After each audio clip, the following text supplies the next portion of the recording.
Last class, we looked at our first Monte Carlo. We looked at the Monte Carlo of radioactive decay, and we explored that physics problem. In this class, we're going to look at our second Monte Carlo. We're going to look at Monte Carlo of Brownian motion and explore that problem. And then we'll continue next week with more Monte Carlo simulations of an ideal gas and a magnetized solid. Remember, there's no class this Thursday. I did post an announcement. I'll send you a reminder for that. So our next class will be next Tuesday. Specifically in today's class, I want to talk about what we call random walks. So Brownian motion is an example of random walks. Random walks are related to the problem of diffusion. So that's the physics problem we're working on. I'll mention this fact that we're going to look at Brownian motion or random walks in one-dimensional space, in two-dimensional space, in three-dimensional space. You can have Brownian motion random walks in more abstract spaces too. And then there's a famous quote about Brownian motion that a drunk person will find his way home, but a drunk bird would unlikely find their way home. And the quote is related to the fact that Brownian random walks in two dimensions, which is a person trying to find their way home, there's a probability of one that you will eventually find your way home as you randomly walk around in two dimensions.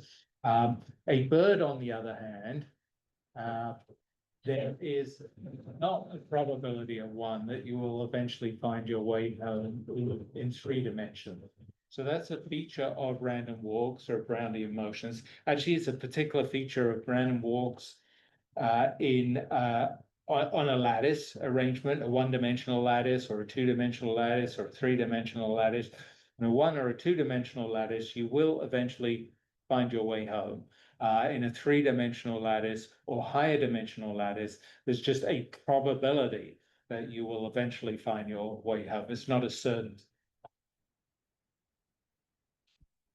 Okay, I was going to show a video just to start the class to introduce the problem we're going to work on.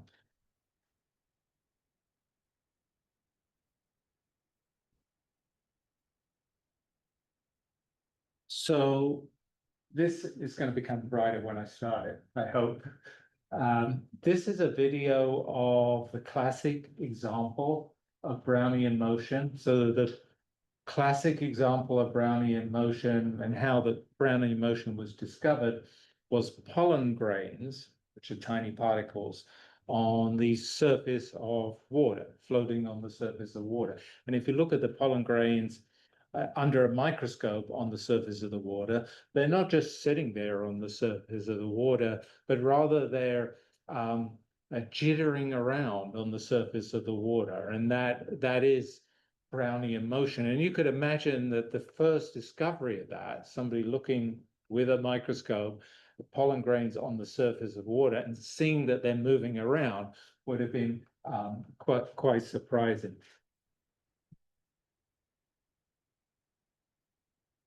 So this is the motion of the pollen grains on the surface of water that you would see if you looked at them under a microscope, and this is Brownian motion. If you focus on any one of these grains, you see that it's jittering around in a random way.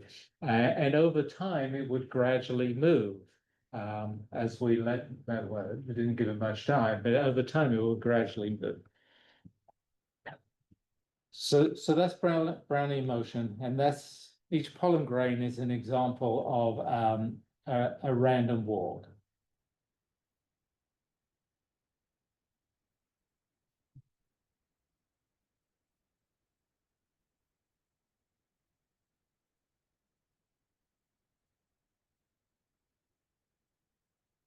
This slide just introduces a few facts, experimental facts about Brownian motion, and then the explanation, the understanding a Brownian motion, and then we'll get on to simulating and calculating the Brownian motion. So Brownian motion's discovery goes back to Robert Brown and goes back now 200 years ago. So that's when Brownian motion was discovered.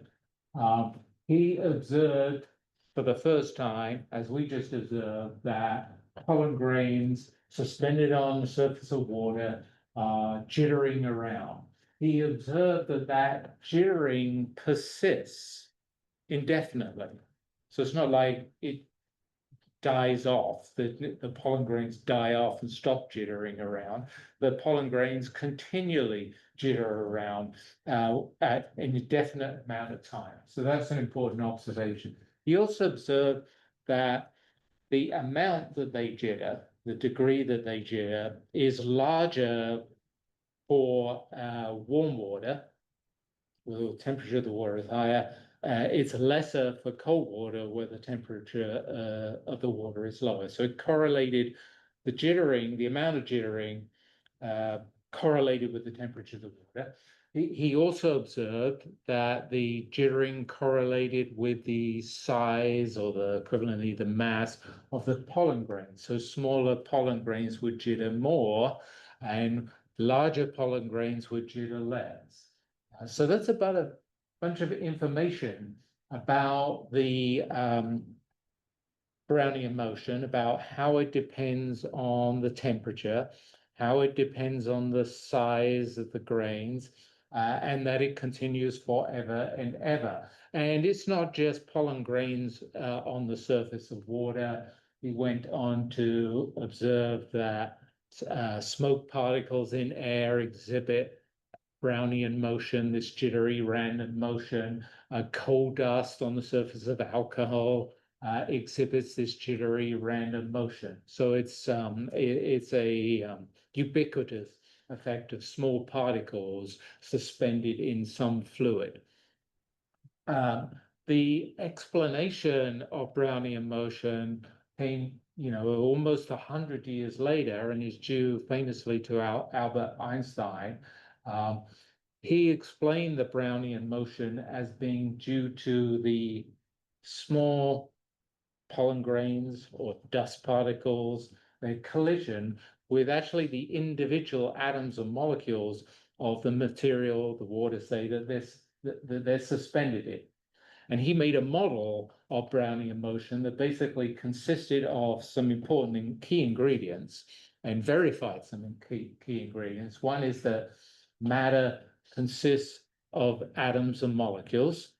So that was a key ingredient. So the water consists of atoms and molecules, or the air consists of atoms and molecules. That those atoms and molecules of the water or the air, they're in constant thermal random motion. So they are moving around at high speeds. That in his model, the temperature of the air or the water reflects the average energy, the mean energy of the air molecules or the water molecules, and that the Brownian motion is arising, the jittery motion of the dust or the pollen grains is arising through the individual collisions of the randomly moving air molecules or the randomly moving water molecules with the dust or the pollen grain. So that was his model, and it actually allowed a calculation of Avogadro's number, because Avogadro's number sets the size scale for the the numbers of atoms and molecules in a volume of water or in a volume of air. It sets the size scale ultimately then for the jittery motion caused by the atoms and molecules in the volume of air or the volume of water. So it allowed an extraction of Avogadro's constant. It really was considered a sort of proof that matter consists of atoms and molecules, and matter consists of atoms and molecules in random motion, thermal motion. And it set the size scale for those atoms and molecules that matter is made up of and that are in this random motion. So it was a big breakthrough. What we're going to develop in today's class is the Monte Carlo of Brownian motion. What we're going to do is generate a sequence of random numbers, like we generated a sequence of random numbers in the last two classes. That's the basis for all our Monte Carlo calculations, a sequence of random numbers. And we're going to use those to create a random walk of, for example, pollen grains on the surface of the water or smoke particles in a volume air. And that's going to emulate or simulate our random walk due to the collision of pollen grains or dust particles with atoms or molecules of air or water. We're going to make a bunch of simplifications in our first random walk that will keep things simple and allow us to compare to a more analytical, theoretical calculation of the consequences of a random walk. So in the random walk that we're going to spend most of our time on, it's going to be just a random walk in one dimension of space.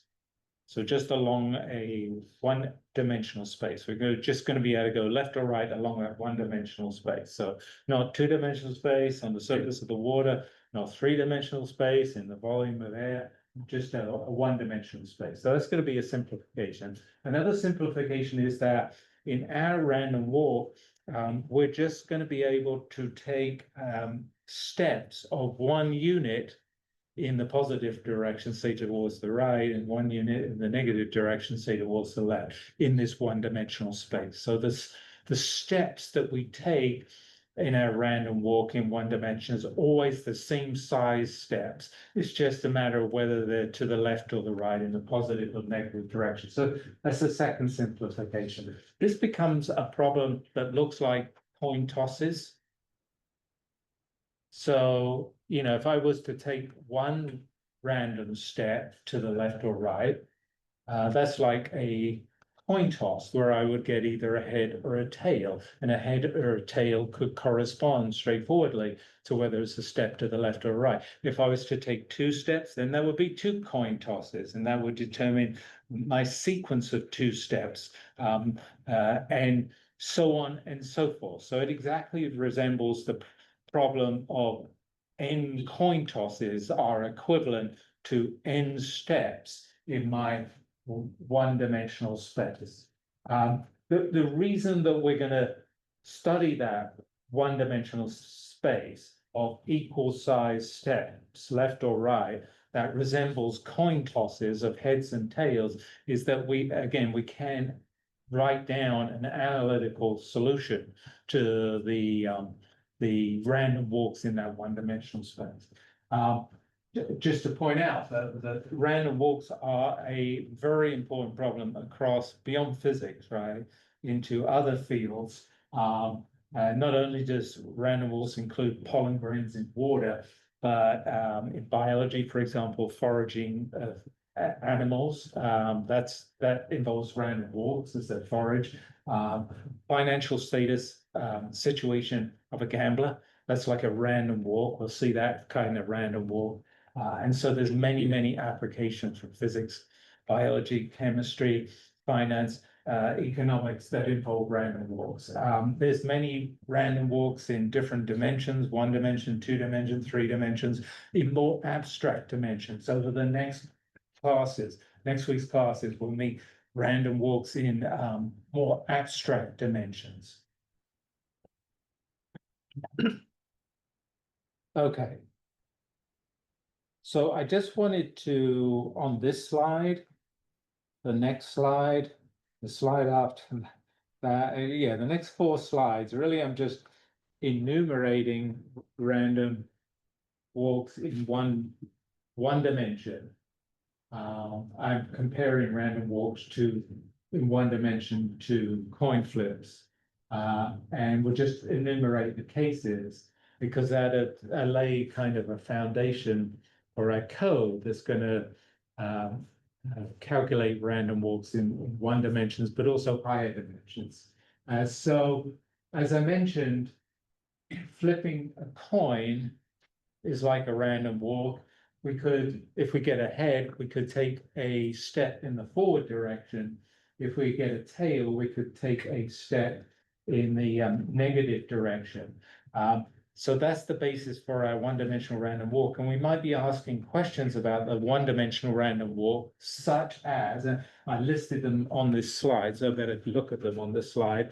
What's the chance of being at a particular location, that's a particular number of steps from the origin, after n steps, right? After we've taken total n steps, uppercase n steps, what's the chance of being at a certain number of steps, it's got to be less than n, from the starting coordinate, from the origin? So that's one question you might ask. On average, if you did this many times, if you threw, if you made many random walks, on average, what distance do you end up from the origin after n steps? So that's a more statistical question.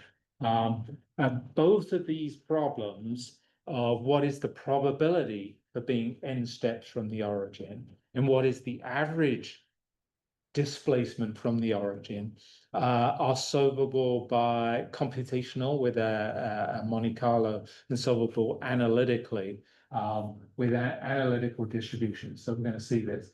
I'm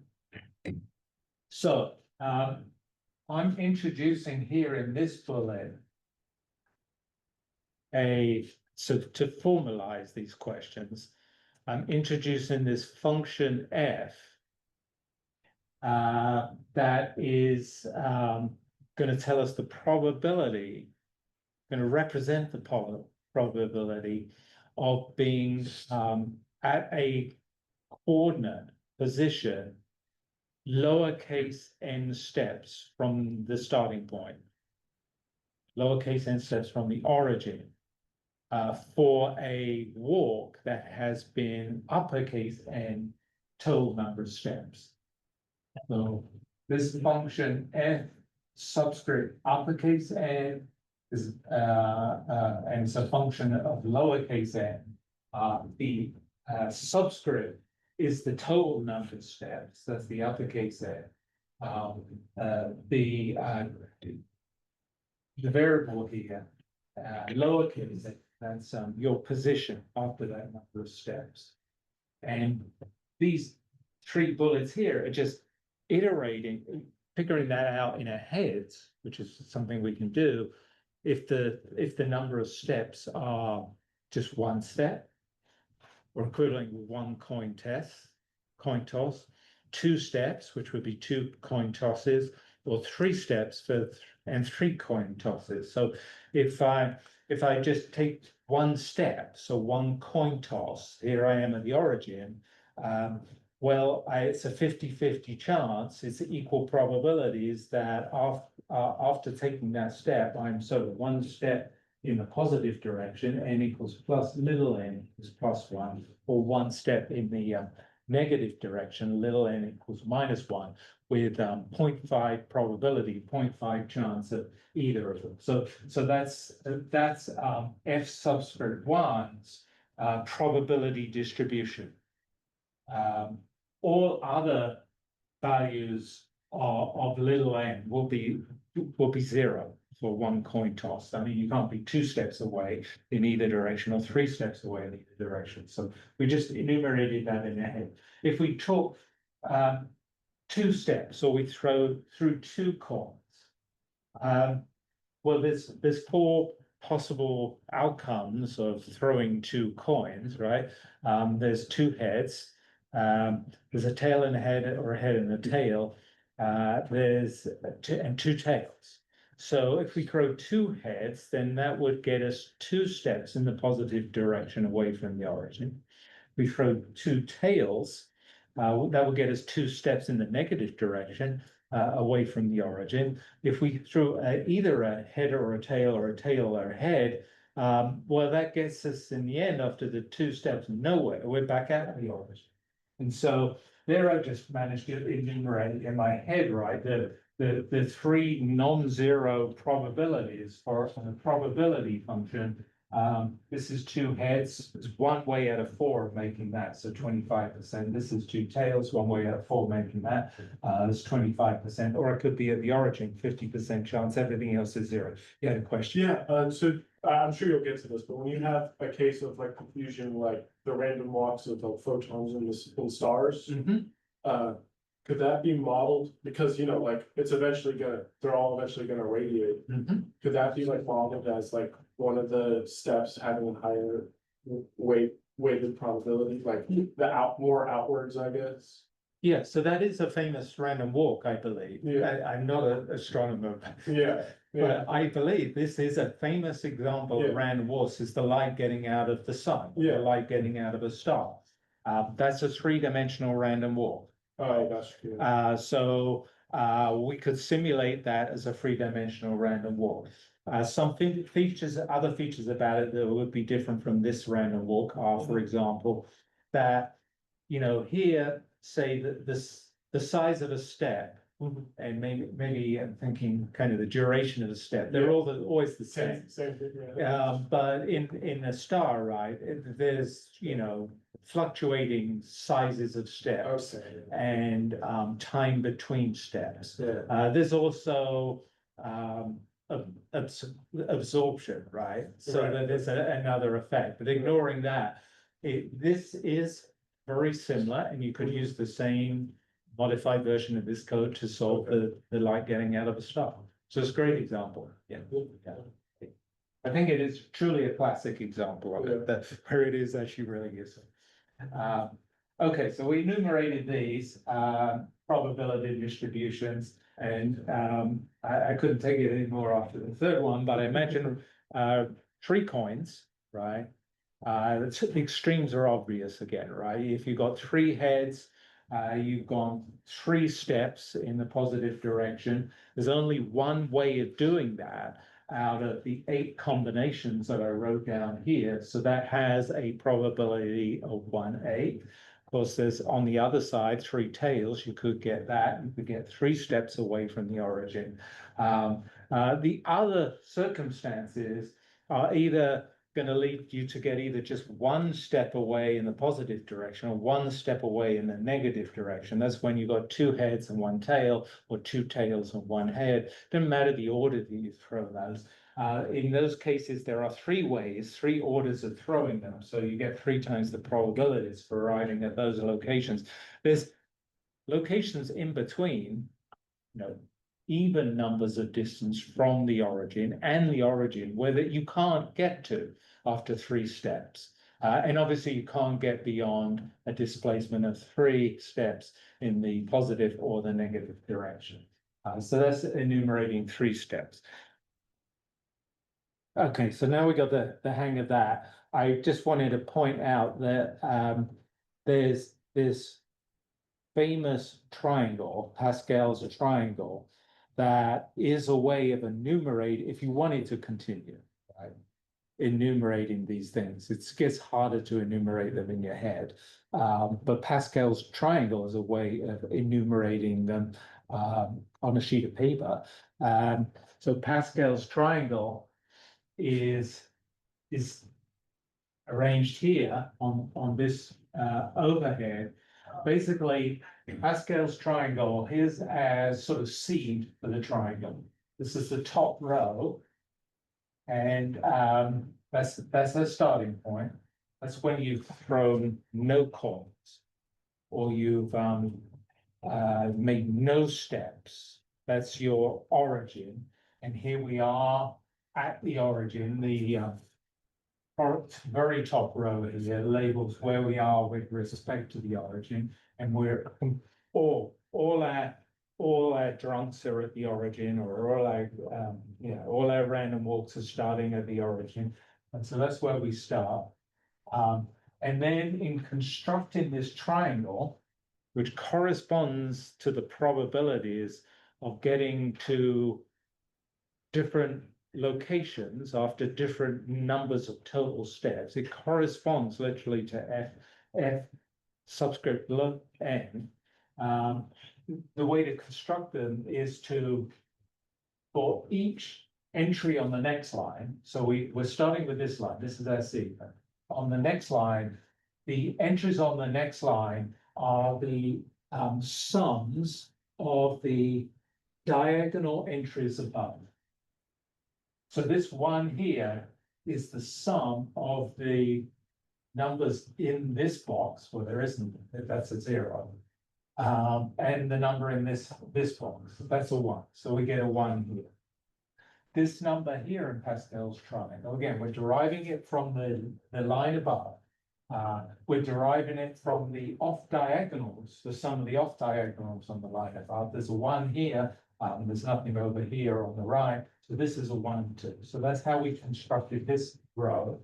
And these represent the non-zero elements on the second row, represent, the possible locations you can get to after one step, or the outcomes after one coin toss.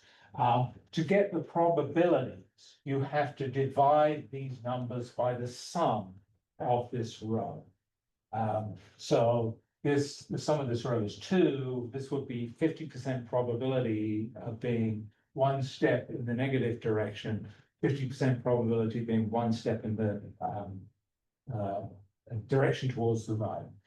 So that's one coin toss, or one step. Let's just see how it enumerates, because in the triangle then, if we're going to go to the third row, we're going to follow the same rule.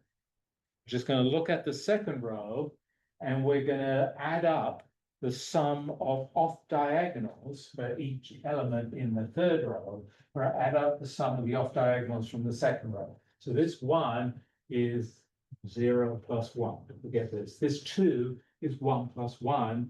We get this 2. This 1 here is 1 plus 0. We get this 1 here, which is exactly the combination of outcomes that we enumerated by hand for the 2 coin tosses. Here are the 2 heads, here are the 2 tails. Here's the tail and the head and the head and the tail. Again, to get probabilities, you would sum this row up. It's 1 plus 2 plus 1 is 4. Divide through by 4. So there's 25% are getting 2 tails, 25% are getting 2 heads, and 50% are getting a tail, a head, or a head and tail, and still being at the origin. And then so on and so forth. This is the last row we enumerated by hand, or in our heads. This 1 here, again, is derived from the row above by summing the off diagonals. It's 0 plus 1. This 3 here, again, the sum of the diagonals in the row above is 1 plus 2 equals 3. Another 3, which is 2 plus 1 equals 3, and this 1 is 1 plus 0. These are the possible outcomes from 3 coin tosses, which is 1/8 probability of getting 3 tails, 1/8 probability of getting 3 heads, and then there's 3/8 probabilities for the 2 other cases, which is 2 heads and a tail, or a tail and 2 tails and a head. We quit there when we were enumerating them in our heads, because working memory, whatever, has limited ability to store things, and I couldn't go any further. But this scheme shows you how to go further, at least by hand, because again, this row here, which is 4 coin tosses, is constructed by the sums of the off diagonals from the row above. And this would tell you the probabilities of all the outcomes for 4 coin tosses. And finally, this is 5 coin tosses, and it would be very hard to do in your head. This is constructed from the sums of the off diagonals in the rows above, and tells you the probabilities if you divide by the sum of this, which is 32, the probability of any one of the allowed outcomes. So I wanted to show you that. But even better than that, right?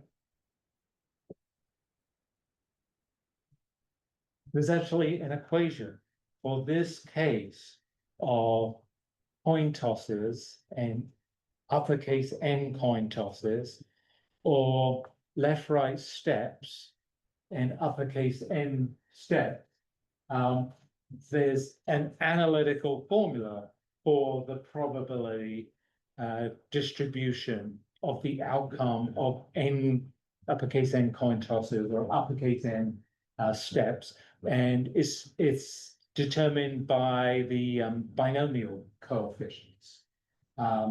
So the binomial coefficients is you see it written in a lot of different ways, right?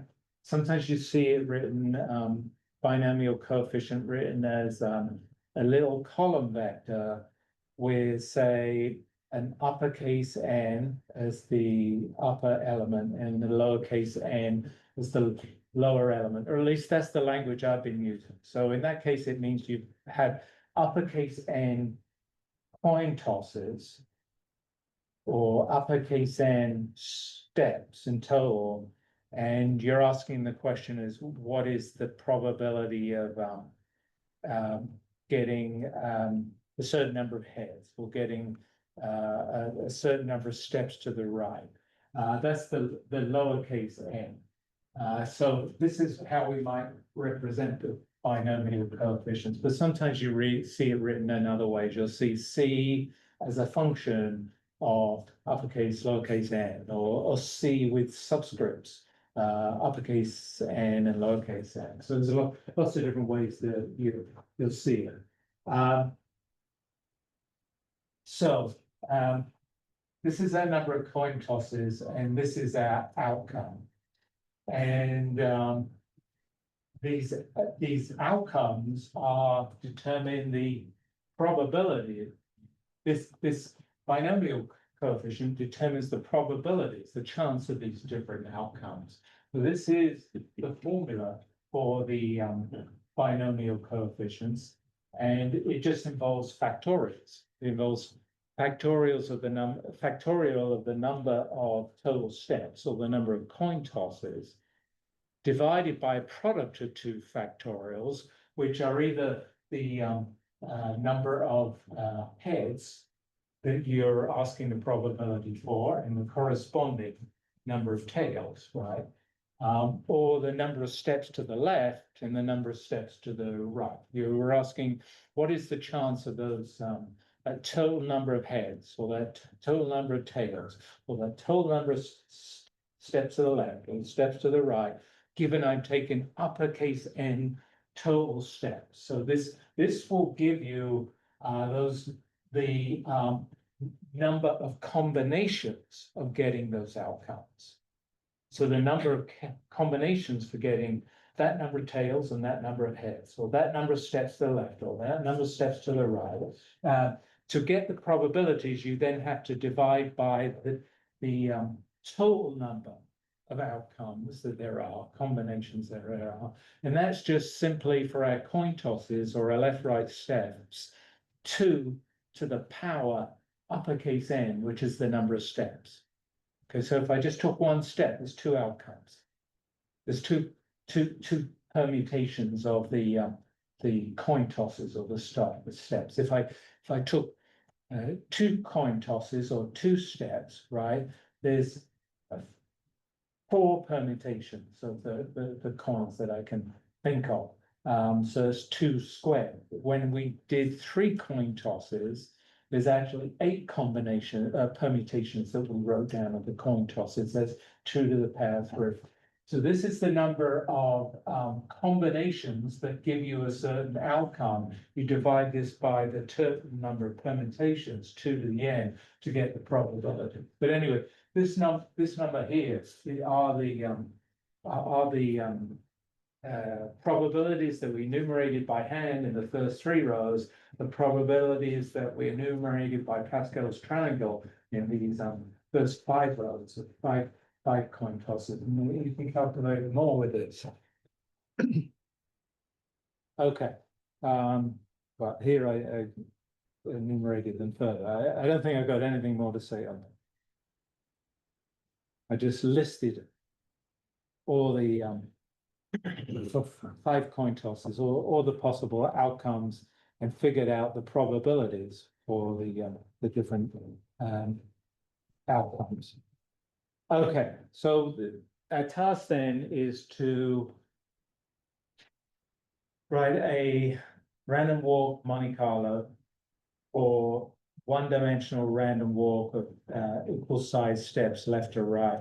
We're going to try and check our Monte Carlo against the analytical prediction of the binomial distribution.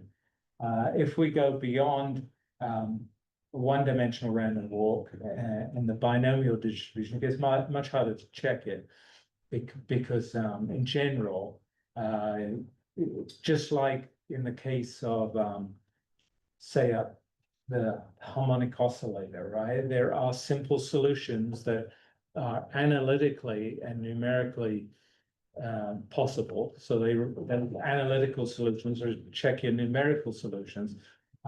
Same is true here, right? Simple random walk, like the one-dimensional random walk of equal size steps, we can check it analytically against our analytical result.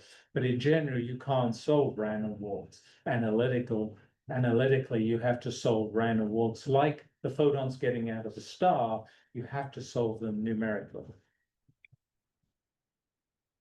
Okay, I put this slide in here because we've already used random integers, NumPy functions for generating random integers. We did that, for example, when we were throwing dice and when we were calculating pi and when we were integrating the volume of a hypersphere. There we threw floats. We already used floats. We used floats when in the last class when we were simulating radioactive decay, we generated floats. In this class, I'm going to use this function here, choice.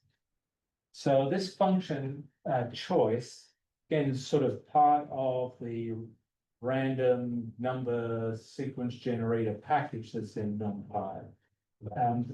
You give it through its argument an array or a set from which to choose, and then it will randomly choose from that array or that set with equal probabilities for the elements of the array. So that's just like coin tossing, right?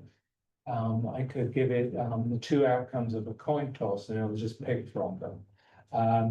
It also allows us to do the steps left and right. I give it the two outcomes, moving 1 unit left, 1 unit right, and it'll pick from them. And I could generalize it to more complicated random walks with more complicated steps. So we're going to use that.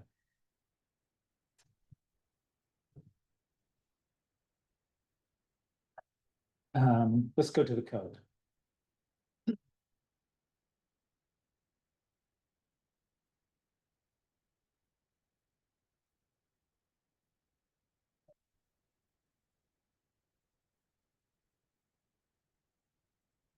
Okay, so let me make this larger.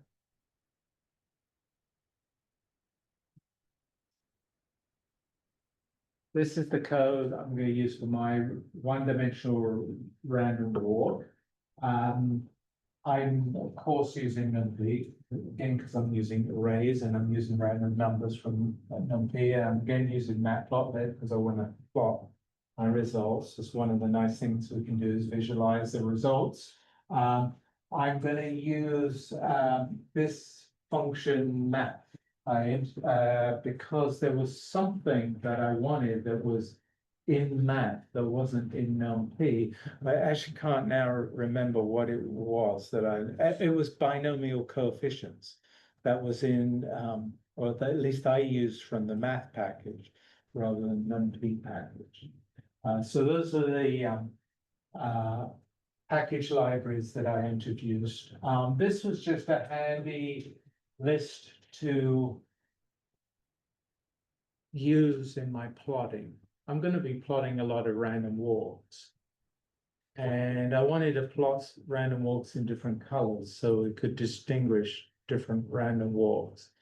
So I made a list of out of different colors to be used for arguments when I plot my random walks. So this is, I just got 6 colors there, and I'm going to plot 6 color lines here using this. So it was just something I had.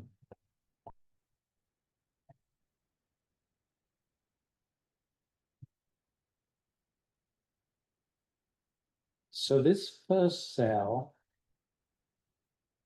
I think this is, yeah, this is the whole code for my first cell.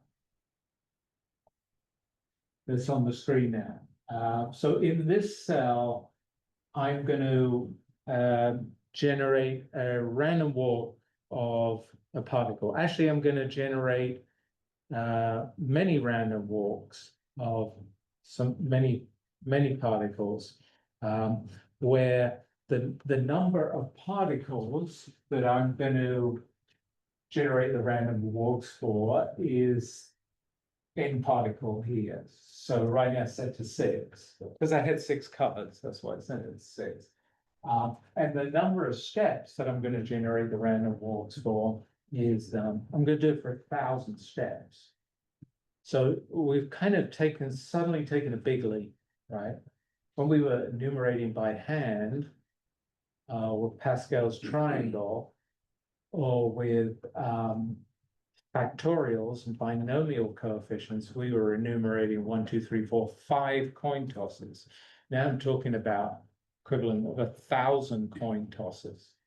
So this is a very long random walk by comparison to what we did by hand in our enumerations by hand. So this is my number of steps. I don't know how much I mentioned this before, but I wanted to mention it here. When you generate a sequence of random numbers, we did say you've got to start with a seed, give a seed. The usefulness of the seed, explicitly giving a seed to num-p or your random number generation, is that if you want to regenerate the same set of random numbers, just do it with the same seed. If you want to generate an independent set of random numbers, you just change the seed. This was my random seed. It gets the random number sequence rolling. This is what I talked about when we said we're not going to generate random images. We're not going to generate random flows. We've done a lot of that. We're going to generate random outcomes from a set of choices. And this array here moves, just a 2-element array, is going to be an array of my outcomes. I could move 1 step in the positive direction. That's the first element plus 1. I could move 1 step in the negative direction. That's the second element minus 1. So this is the array of outcomes that I'm going to use.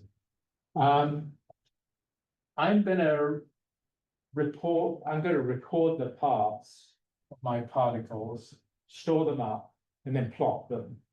So to be able to do that, I kind of need a independent and dependent variable. I need a independent variable, which is the index of the number of steps. And then I need a dependent variable, which is where the particle is after that number of steps. So that's what step and path are. Step just has length, the total number of steps, and just counts from the starting point to that total number of steps. So that's kind of my independent variable for the trajectory, the random walk of my pollen grain or dust particle. So I'm defining that here. And then path is going to contain the path that my actual particular pollen grain or dust particle took through this one-dimensional space. So it's going to plot its locations as a function of steps, the step index. I'm just here initializing it to be 0. So I've got to calculate it, obviously, but I'm just initializing that array here. This is just setting up the plotting. This is also the plotting downstairs at the bottom. Let's not worry about that. It's just regular matplotlib plotting. Here's where I do the calculation. So the whole calculation here of my n particles randomly walking a series of n steps is contained in these five lines here. There's a nested loop here. So the outer loop is the loop over the number of particles. So I'm going to make, I'm going to, in this example, got 6 particles. So I'm going to go around this outer loop 6 times, once for each particle. And when I start entering the loop of the particles, I'm going to set the initial coordinate of each particle to be 0. So X is my initial coordinate. And I'm going to keep track of that as I keep making these random steps in this random loop.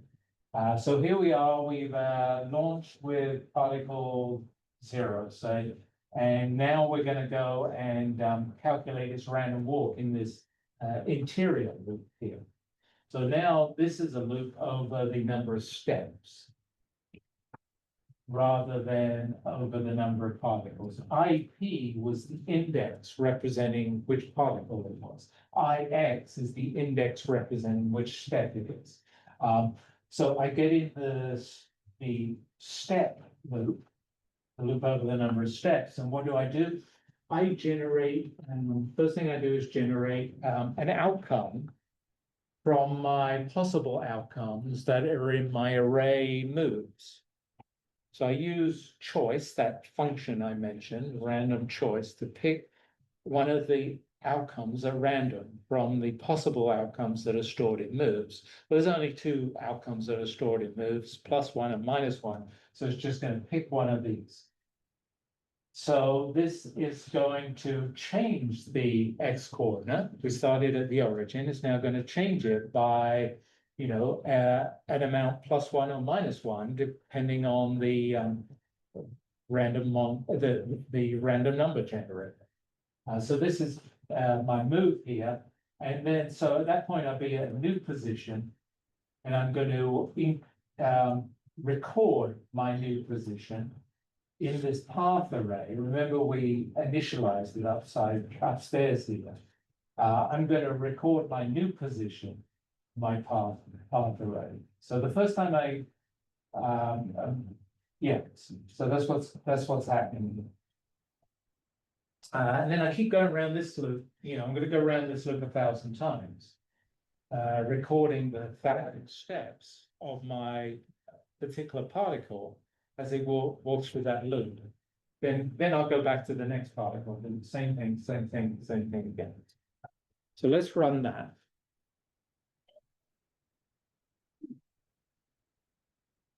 And let me just show you the plot there.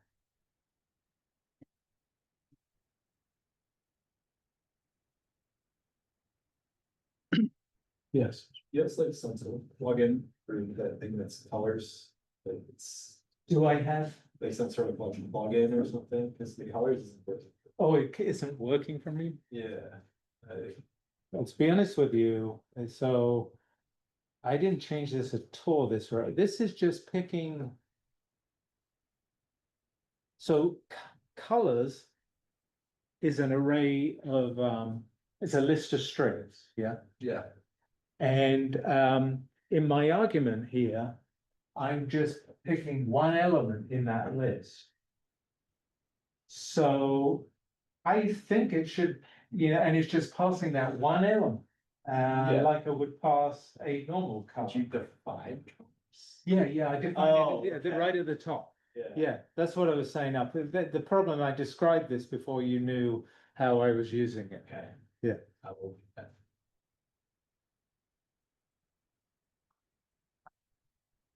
Okay.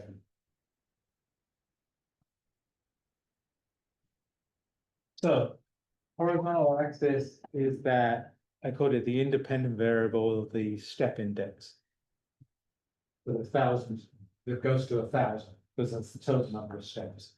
Vertical axis, that's the coordinate of each particle after each step.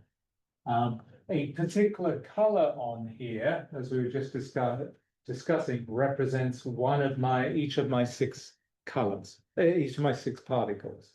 So I got, yeah, I do have 6 colors on here.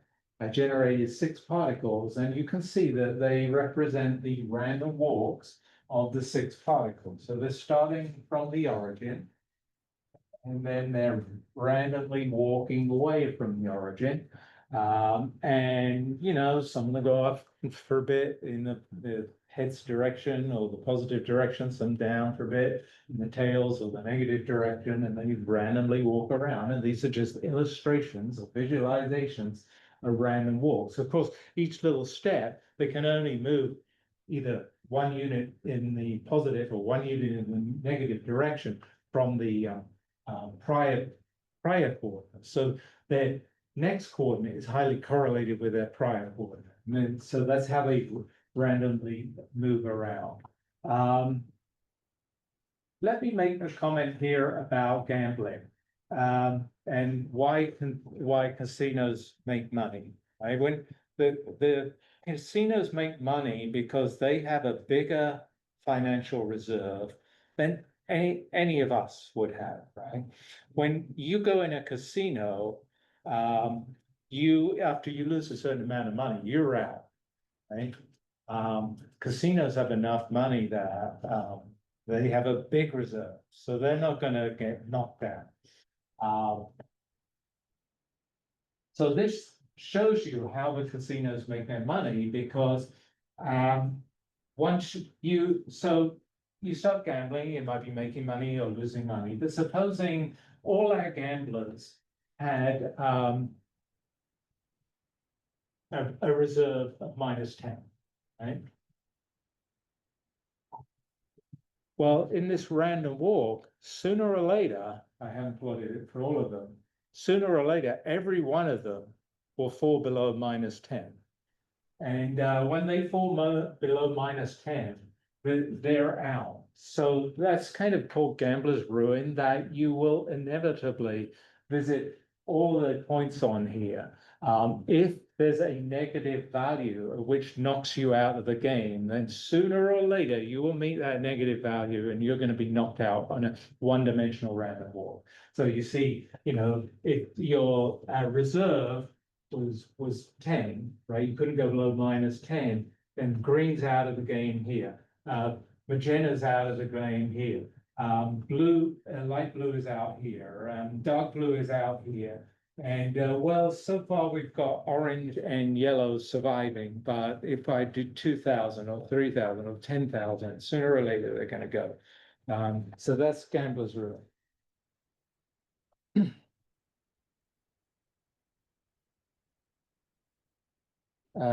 I already mentioned that earlier on, that related to that is that in one-dimensional random walks, there's probability of 1 that you'll ultimately come back to where you started from. Actually, in a 2-dimensional random walk, probability of 1 that you'll come back to where you started with. That's kind of related to, there's a probability of 1 that you'll meet your bottom ceiling in a 1-dimensional or 2-dimensional random walk. That's not true in 3 or higher dimensions.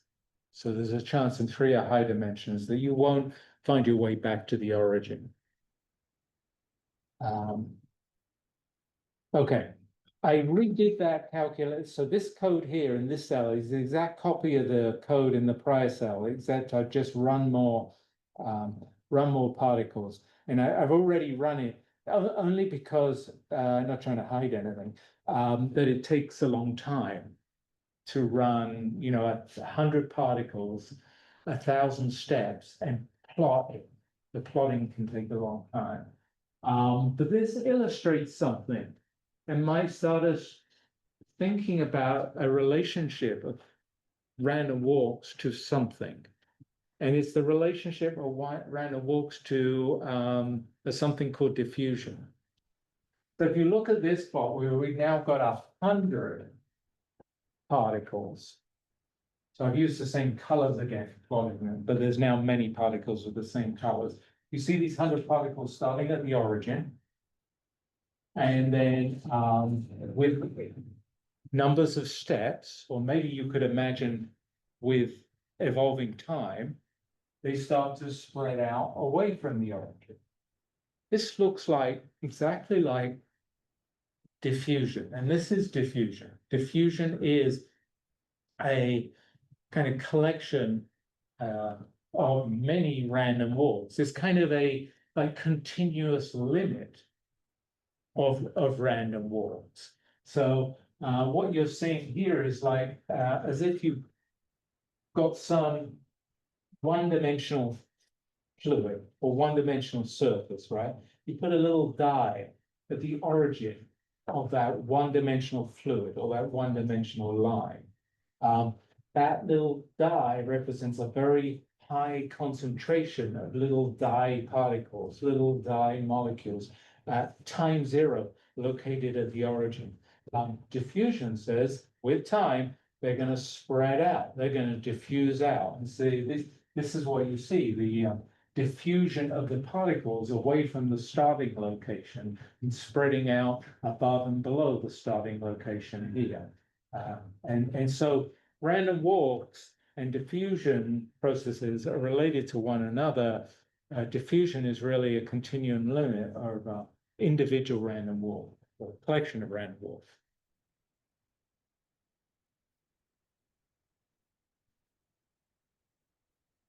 Okay, I wanted to show you a couple of important features of if you have many random walks, there's some simple statistical behavior of that large collection of random walks that emerges from that large collection of random walks that you would miss if you just looked at a few random walks. And that simple statistical behavior, that large collection of many random walks, is related to the properties, characteristics of diffusion. Say concentration diffusion of a dye that we talked about. So this cell, I'm still going to compute random walks on this cell. I'm going to compute random walks this time with even more particles, 100 of them, but no walking this far, just so 500 particles, 100 steps. So we're going to do 500 particles, 100 steps, but in addition to calculating each trajectory and plotting each trajectory, I'm going to calculate a few more things that will allow us to look at the statistics of these 500 walks. Specifically, I added these two new arrays. So actually, I've added these two new arrays and these two new arrays. I've added 4 new arrays. Let's just walk through the bits I've added. The bits I've added are just in this little section here, these 4 lines here. This is where I'm initializing some new things, and then we'll get to see how I use these new things. This array particle is just like I had an array steps, which was the step index, which is kind of the independent variable for steps. I've got an array particle, which is now the particle index, just going to label the particles. So it's like the independent variable for the particles. So I'm going to define that. Of the same size, I've got an array called range. Right? Now here I'm just actually just initializing that array to 0. But what I'm ultimately going to store it in is how far did the particle get after the number of steps that it took, after the 100 steps that it took. So for every particle, I'm going to store its range. So I'm going to have these 2 arrays, a independent variable array, dependent variable array, independent array being the particle index and the dependent variable array being the range of that particle. So that's what my goal was here. These 2 arrays, mean and root mean squared. I actually gotta check something. I think I may have, I'm worried I've made a mistake. That's why I'm second guessing something I did. You know, one thing I learned is don't touch the code just before the class. So what was I doing just before the class? I was touching the code just before the class. So see what happens. So these two arrays, they have sized the number of steps. We're taking out 100 steps. This array mean is going to calculate for each number of steps from 0 to 100, what is the mean coordinate of all the particles at that step index? So I'm going to take 100 steps for my 500 particles. After step 1, I'll calculate the mean position of all the particles. After step 2, calculate the mean position of all the particles. Step 3, calculate the mean position of all the particles and store them in mean. So it's like a running mean, where it's the running mean is running along the number of steps that will take it. Root mean square is a similar thing, but not for the mean. I'm going to take the square of them, so that, you know, with the mean, I can be going in the positive and negative directions, and I get cancellations as particles go in the positive and negative directions. If I take the square of the mean, it's just measuring the size, reflects the size of the distance from the origin. So I'm going to take the square of the mean and then take the square root of that to get a root mean square distance. So that was sort of measure how much the particles are spreading out from the origin, and it won't suffer from the positive particles and the negative particles canceling each other out as they spread away from the origin.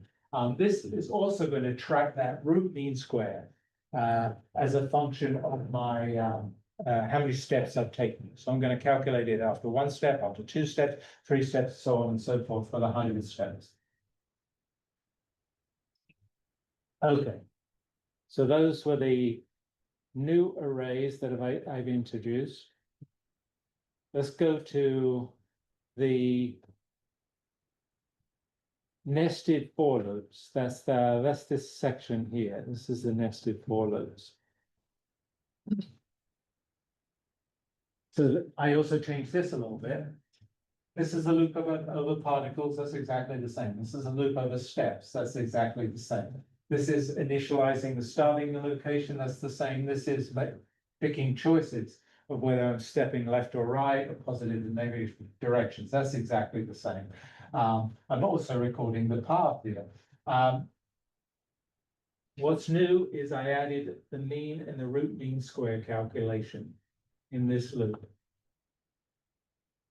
For every step of every particle, I add its contribution to the calculation of the mean, and I add its contribution, that particle's contribution, to the calculation of the root mean square. Look, these are plus the position of this particle after this step. So it's just adding in its contribution to a calculation of the mean. This is plus equals this particle's square position. So it's going to add in its contribution to the root mean square. So that's the 2 lines I added here. The range, I filled the range array only after I've accomplished all of the steps that I wanted to accomplish, the 100 steps. And then I would store the final location in this range array here. I could probably have done it, actually probably simpler to have done it by just slicing after I've done. No, I could actually think of that, because I don't save the path. The next particle overwrites the last particle's path. So I had to get the range here, store it here. When I calculated the means up here, I'm really going to calculate the mean and the root mean square. I've got to divide by the number of particles in my calculation. So I divide finally, after I'm out of the loop over the particles, by the number of particles. And I wasn't calculating the root mean square here. I was just calculating the mean square. So if I want the root mean square, then I took the square root of it here. Okay. For the plots in this, I don't think I need to go through the plotting functions, but let me show you the plots.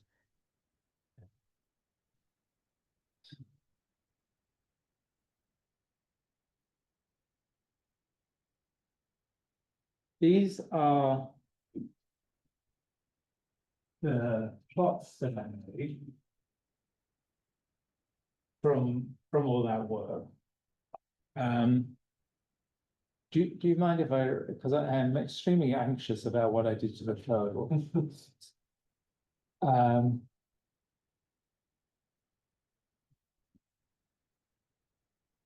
Well, let's just press on.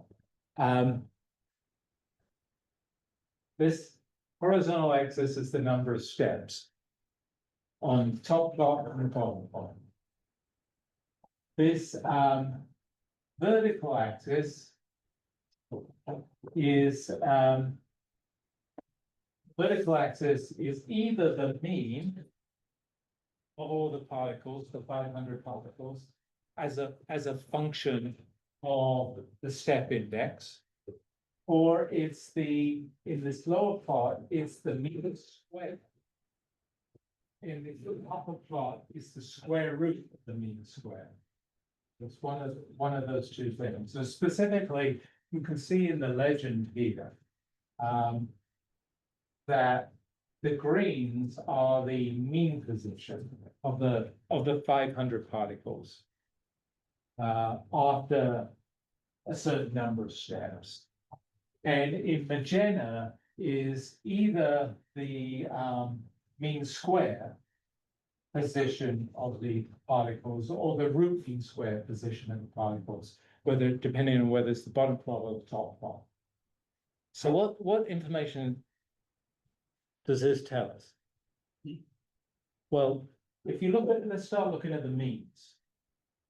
And the two means in here are the same data plotting, and you see that the means are essentially of the 500 particles that on the bottom plot, because of the large scale, they look like they're all zero. But if you blow up the scale, you see that the means are some fraction of one step. They're very close to zero. No, they statistically fluctuate around zero. And maybe that makes complete sense for the mean values of all the 500 particles, right? You launch all these 500 particles on their 100-step path, their 500 random walks. If you average their positions after any number of steps, 1, 2, 3 to 500, what you discover is that on average, they're still centered on the origin. And we saw that in the plots, right? We saw that in the plots of the 100 particles here. They were spreading out, but they were still centered about the origin. And this calculation of the mean for 500 particles just shows us that.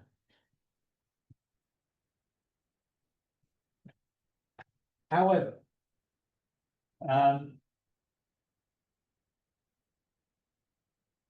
if we look at the root mean square, or we look at the mean square, and so the root mean square is just the square root of the mean square here, we see that quantity is reflecting that the distribution of the displacement of the particles from the origin, that's growing and growing over time, or evolving over the number of steps that is taken.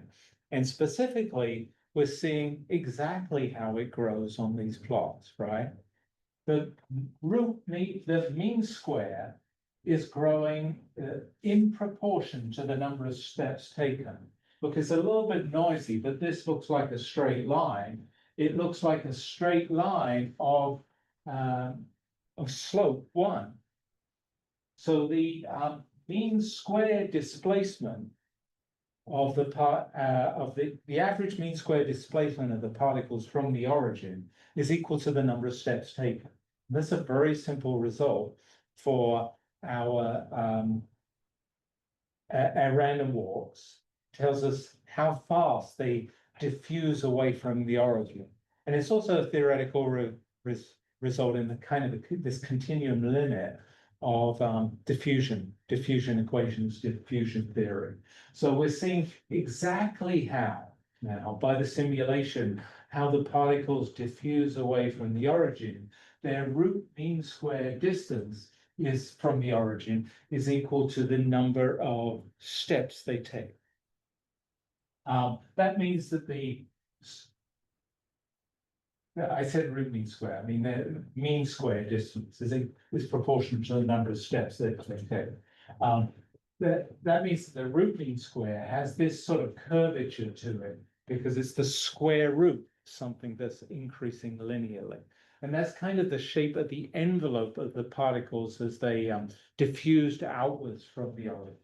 And so this is a sort of a deeper understanding of the statistical random walk process that we can glean from simulating many random walks and looking at the statistics of many random walks. I wanted to show you one last plot here. I won't go into the details of how I made it because I just really wanted to show you the distribution. So we said for coin tosses or for one-dimensional random walk, binomial coefficients, normalized binomial coefficients could give you the probabilities, the chance of a certain displacement from the origin after a certain number of steps. So I use the binomial coefficients to calculate the theoretical probabilities for a certain number of steps for the origin for this 100 steps that we've taken. And that's what's shown in red here. So this smooth red histogram, that's the binomial distribution probabilities of being at certain locations from the origin for 100 steps. Look, the highest probability is literally at the origin. It's about 7%. And then the chances for being 10 or 20 or maybe even 30 steps away from the origin in the left or right, that's falling off according to the binomial coefficient distribution. The green points are what I simulated with my 500 trajectories of 100 steps random walks, and I just made a histogram of those. So I histogram the range that I got from the trajectories, and that's the green points. You see that it follows the binomial distribution. This is the case where we can theoretically analytically calculate the chance of probabilities for different displacements for the origin. It reproduces that, but our random walk simulation, Monte Carlo, has statistical fluctuations on it, as you would expect, because we're simulating a random process, we're generating random numbers. So this is the result here. The homework for this class is I've spent the whole time on a one-dimensional random walk, but it is straightforward to extend to a two-dimensional, three-dimensional random walk. Let me just show you two-dimensional random walk.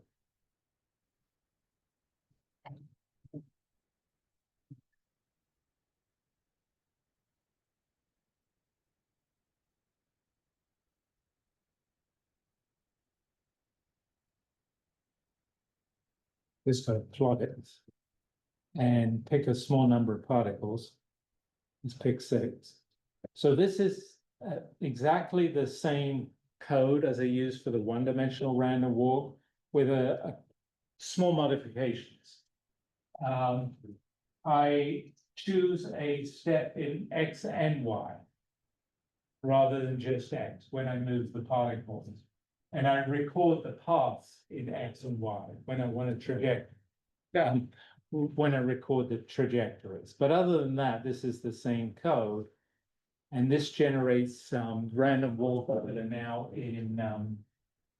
This is six random walks in a plane. So these particles started at the origin. I colored them the six colors, and this is how they're walking away from the origin. What you can't see here in the one-dimensional case, I plotted their motion versus the step index. But I'm not plotting the step index here. I'm just plotting their locations as after each numbers of steps as XY coordinates in this plot here.